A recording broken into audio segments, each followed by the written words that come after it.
Hello friends, मैं हूं doctor Suman Gupta, स्त्री एवं प्रसूति रोग विशेषज्ञ और doctor Suman Gupta kingdom of health YouTube channel पर आप सभी का स्वागत है।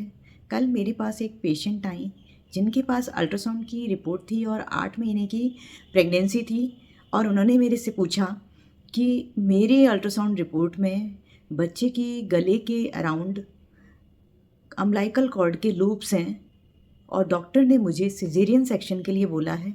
तो आप बताइए कि मेरी नॉर्मल डिलीवरी हो सकती है या नहीं। दोस्तों, कई बार ऐसा होता है कि अम्बिलिकल कॉर्ड या जो गर्भनाल होती है वह बच्चे के शरीर के किसी अंग पर प्रेगनेंसी के दौरान लिपटी हुई होती है। तो हम इस वीडियो के माध्यम से जानेंगे कि कॉर्ड अराउंड नेक या नूकल कॉर्ड होने की वजह से आपके गर्भस्थ शिशु को क्या परेशानी आ सकती है और इसे कैसे ठीक किया जा सकता है, और कॉर्ड अराउंड नेक टाइट होने पर बच्चे को क्या क्या नुकसान हो सकते हैं और डिलीवरी के दौरान क्या परेशानी हो सकती है और सिजेरियन कब किया जाता है, इस विषय पर हम बात करने जा रहे हैं। सबसे पहले समझ लेते हैं कि गर्भनाल या अम्बिलिकल कॉर्ड होती क्या है। ये जो अम्बिलिकल कॉर्ड होती है या गर्भनाल होती है, यह गर्भस्थ शिशु को नाभि के द्वारा प्लेसेंटा, जो कि यूट्रस से गर्भाशय से जुड़ा हुआ होता है, उससे जोड़ती है और पूरे 9 महीने तक प्लेसेंटा और अम्बिलिकल कॉर्ड के माध्यम से ही माँ के शरीर से जरूरी पोषक तत्व और ऑक्सीजन बच्चे के विकास के लिए बच्चे के शरीर में पहुँचाए जाते हैं तथा बच्चे के शरीर से जो भी वेस्ट मटेरियल होता है, मेटाबॉलिज्म के बाद जो निकलता है, वह वापस से अम्बिलिकल कॉर्ड और प्लेसेंटा के माध्यम से बाहर आता है। यूट्रस के अंदर बेबी एक तरफ प्लेसेंटा से और दूसरी तरफ पानी की थैली, जिसे कि हम एमनियोटिक फ्लूइड, जो कि एमनियोन और कोरियोन नाम की झिल्लियों द्वारा सराउंडेड रहती है, उसमें बेबी फ्लूइड के अंदर रहता है, जिससे कि अम्बिलिकल कॉर्ड और बेबी पर कोई दबाव ना हो। लेकिन कई बार बेबी जब एमनियोटिक फ्लूइड के अंदर मूवमेंट करता है तो यह अम्बिलिकल कॉर्ड बच्चे के शरीर पर लिपट जाती है। कई बार यह गले में, हाथ में, पेट पर जो है लूप बना लेती है, जिसकी वजह से अम्बिलिकल कॉर्ड, जिसमें 2 अम्बिलिकल आर्टरी और 1 अम्बिलिकल वेन होती है, इस पर कंप्रेशन होने लगता है, दबाव पड़ने लगता है, चाहे तो अम्बिलिकल कॉर्ड में नॉट आने की वजह से या फिर इसके बच्चे के शरीर पर लिपटने की वजह से कई बार यह टाइट हो जाती है और इसमें जा रही जो ब्लड वेसल्स हैं उन पर दबाव पड़ता है। हो सकता है कि आपके बच्चे को कम ब्लड सप्लाई पहुंचने से, पोषक तत्व कम पहुंचने से, ऑक्सीजन कम पहुंचने से शरीर का विकास धीमा हो जाए और उसके ज़रूरी अंगों पर प्रभाव पड़े। कई बार बहुत ज़्यादा टाइट अम्बिलिकल कॉर्ड का लूप अगर गर्दन के अराउंड हो जाता है तो उसकी वजह से बच्चे के दम घुटने के भी चांस होते हैं, और अगर पोषक तत्व कम पहुंच रहे हैं तो बच्चा कमज़ोर हो सकता है, IUGR हो सकता है। बच्चे के चारों तरफ जो पानी होता है, जिसे एमनियोटिक फ्लूइड कहते हैं, उसकी भी कमी हो सकती है, जिसे हम ओलिगोहाइड्रोएमनियोस कहते हैं। बच्चे का वजन कम हो सकता है और इसके और भी कोई अलग कारण भी हो सकते हैं।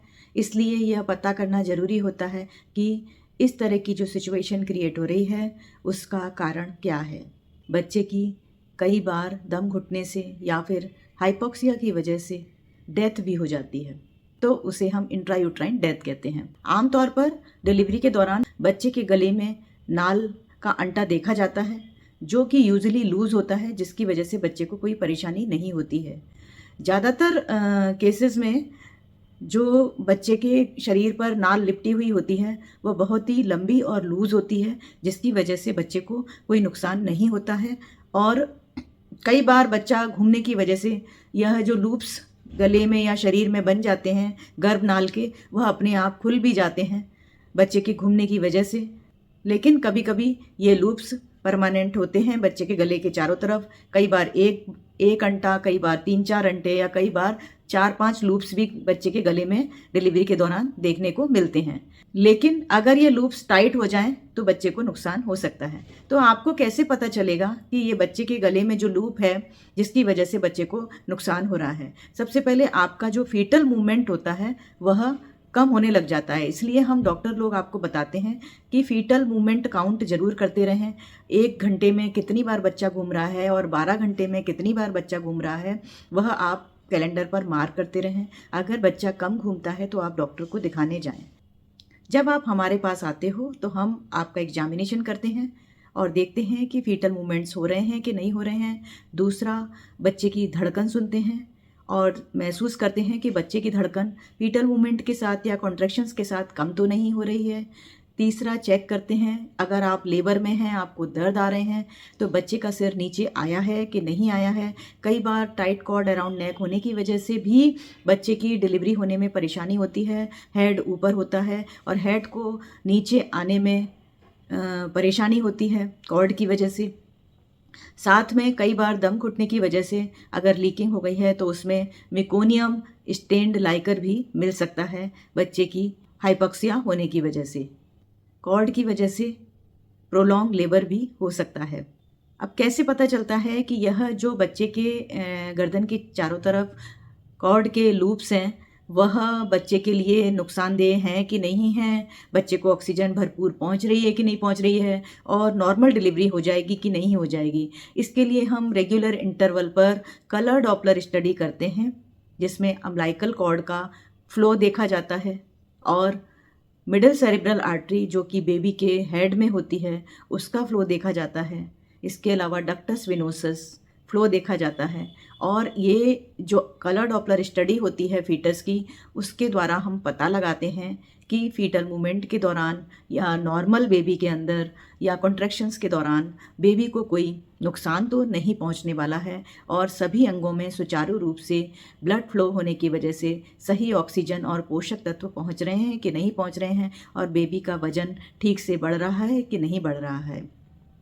इसके अलावा जब पेशेंट लेबर में होती हैं तो उनकी ठीक से फीटल मॉनिटरिंग की जाती है, एनएसटी किया जाता है, जिसमें ये पता चल जाता है कि बेबी मूवमेंट के दौरान और कॉन्ट्रैक्शंस के दौरान ज़्यादा बच्चे की धड़कन में खराबी तो नहीं आ रही है, और लीकिंग पीवी होने पर या आर्टिफिशियल रप्चर ऑफ मेम्ब्रेन करने पर लाइकर में मेकोनियम स्टेन्ड लाइकर तो नहीं है।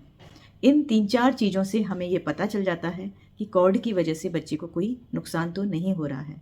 आमतौर पर अधिकतर मरीजों में कॉर्ड अराउंड नेक होने पर, चाहे वह एक लूप हो या 2 लूप हो, कई बार 3, 4, 5 लूप्स भी बच्चे के गले में देखे जाते हैं डिलीवरी के दौरान। तो डिलीवरी के दौरान हम क्या प्रिकॉशंस लेते हैं, हमें पता है अगर पहले से कि बच्चे के गले में नाल है तो हम बहुत अच्छी तरीके से फीटल मॉनिटरिंग करते हैं, डिलीवरी के दौरान ध्यान रखते हैं और पूरा इंतज़ाम करके चलते हैं। डिलीवरी होते ही जैसे ही बेबी का हेड बाहर आता है तो तुरंत जो लूप होता है बच्चे के गले में वह निकालते हैं। अगर वह टाइट है तो उसको पहले क्लैंप लगाकर काट कर हटा देते हैं और उसके बाद बेबी की डिलीवरी कराते हैं। कई बार बेबी की डिलीवरी होते वक्त पेट में भी डेथ हो सकती है और बाहर आने के वक्त भी डेथ हो सकती है, जिससे कि हम स्टिल बर्थ कहते हैं। लेकिन ऐसा बहुत रेयरली होता है। बेबी के बाहर आने के बाद हो सकता है कि उसका एबगार स्कोर कम हो और बेबी को रिससिटेशन, ऑक्सीजन की और दवाइयों की ज़रूरत पड़े और एनआईसीयू में भी जाने की ज़रूरत पड़ सकती है, क्योंकि कई बार टाइट कॉर्ड होने की वजह से हाइपोक्सिया के चेंजेस आ जाते हैं। इसीलिए डॉक्टर आपको बताते हैं कि आपके बेबी के गले में नाल है तो आपका सिजेरियन ऑपरेशन भी किया जा सकता है, लेकिन मॉनिटरिंग की ज़रूरत होती है। अगर हमें लगता है कि बच्चे की धड़कन ख़राब हो रही है तो एक बार हम माँ की पोजीशन बदलते हैं, उसके बाद आईवी फ्लूइड लगाते हैं, ऑक्सीजन लगाते हैं। मैनेज करने के बाद बेबी की धड़कन ठीक हो गई है तो हम नॉर्मल डिलीवरी का ट्रायल देते हैं।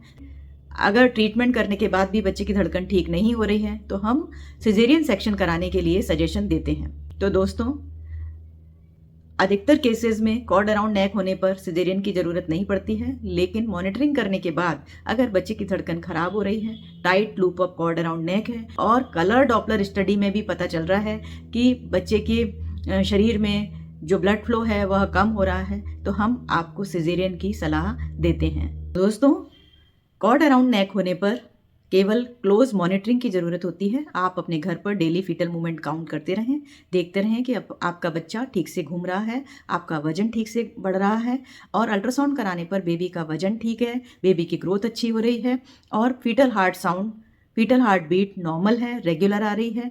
साथ में जब आपके लेबर पेन्स आने वाले हैं तो डॉक्टर के पास जाकर एनएसटी कराएं, कलर डॉपलर अल्ट्रासाउंड कराएं और क्लोज मॉनिटरिंग के अंतर्गत अपनी नॉर्मल डिलीवरी कराएं। लेकिन अगर बच्चे की धड़कन खराब हो रही है तो सिजेरियन कराने के लिए कंसेंट जरूर दें। Thank you friends. और मेरे बहुत सारे आपके जो विशेष सवाल होते हैं उन पर वीडियोस बने हुए हैं, आप उन्हें जाकर देख सकते हैं।